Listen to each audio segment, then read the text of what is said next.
Hi friends, வணக்கம். Welcome to my channel. இன்றைக்கி நான் கோழி பிரியாணி செய்ய போகிறேன். இதில் அரிசி சேர்க்காமல் நம்ம கோழியை மட்டும் சமைக்கிறோம். இந்த கோழி பிரியாணி ரொம்ப சுவையாக இருக்கும். எப்பயுமே நம்ம கோழி சம்பால், கோழி கறி, கோழி பெரட்டல் இந்த மாதிரி தான் சாப்பிடுவோம். இது கோழி பிரியாணி கொஞ்சம் வித்தியாசமாக இருக்கும். இதுக்கு மசாலா பொடி நானே சொந்தமாக செஞ்சுருக்கேன். இது போல் நீங்களும் செஞ்சு சாப்பிட்டு பாருங்கள். வாங்க எப்படி செய்யலான்னு பார்க்கலாம். முறையாக என்னோடய வீடியோவை இப்போ தான் நீங்கள் பார்க்குறீங்கன்னா சப்ஸ்கிரைப் பண்ணி வச்சுக்கோங்க. அடுத்தடுத்து போடுற ரெசிபிலாம் உங்களுக்கு நோட்டிஃபிகேஷனில் வரும். தேங்க்யூ. இப்போ சிக்கன் பிரியாணி செய்கிறதுக்கு நம்ம ஒரு மசாலா பொடி ரெடி பண்ணிக்கலாம். அதுக்கு தேவையான பொருள் என்னென்னு பார்க்கலாம். மல்லி 4 டேபிள் ஸ்பூன், சின்ன சீரகம் 1 டேபிள் ஸ்பூன், பெருஞ்சீரகம் 1 டேபிள் ஸ்பூன், மிளகு 2 டீஸ்பூன், 4 ஏலக்காய், கொஞ்சம் பட்டை, ஒரு 6 கிராம்பு. இதை எல்லாத்தையும் ட்ரை ரோஸ்ட் பண்ணி நல்லா அரைச்சிக்குவோம்.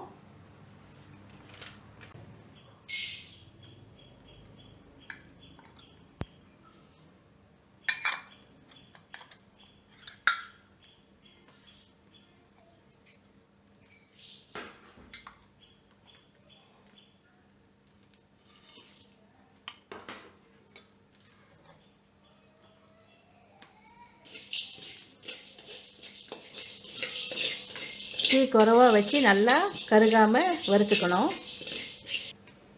வாசம் வர்ற வரைக்கும் நல்லா வறுத்துக்கணும். இப்போ நல்லா வறுபட்டுருச்சு. அதை வெளியே எடுத்து வச்சுருவோம். நல்லா ஆறின பிறகு பிளெண்டரில் போட்டு நல்லா அரைச்சி எடுத்துக்குவோம். இது நம்ம எண்ணெயில் போட்டு வதக்கிறதுக்கு உள்ளது. இஞ்சி ஒரு சின்ன துண்டு, ஒரு 6 பல் பூண்டு, 2 பெரிய வெங்காயம், 3 ஏலக்காய், 5 கிராம்பு, கொஞ்சம் பட்டை. முதல்ல வறுத்து வச்சதை இப்போ அரைச்சிக்குவோம். நெய் கொஞ்சம் போட்டு உருக்கிக்குங்க.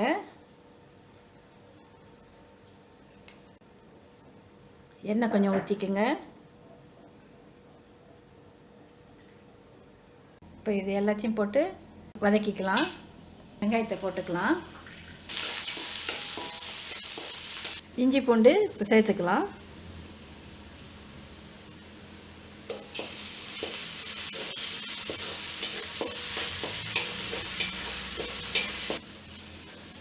வாசம் வர்ற வரைக்கும் நல்லா வதக்கணும்.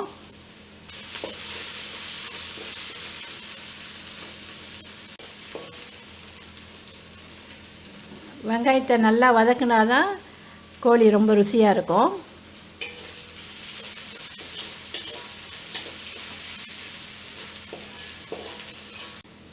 வெங்காயம் நல்லா வதங்கிருச்சு. இப்போ கோழியை போட்டுக்குவோம்.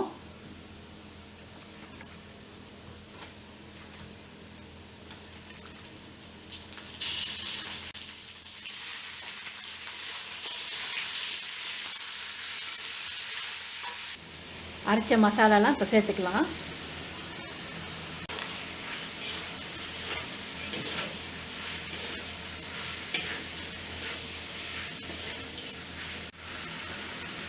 உப்பு தேவையான அளவு.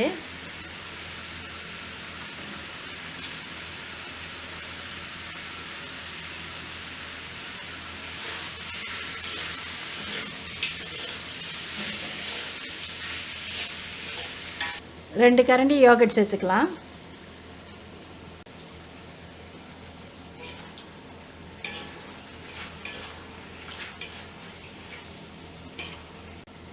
கொஞ்சம் புதினா இலை,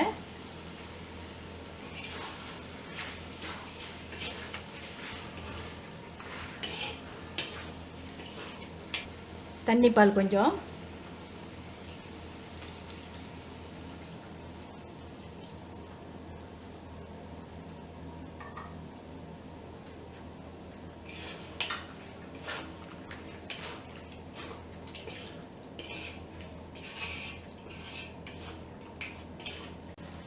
தண்ணி கொஞ்சம் ஊற்றிக்குங்க.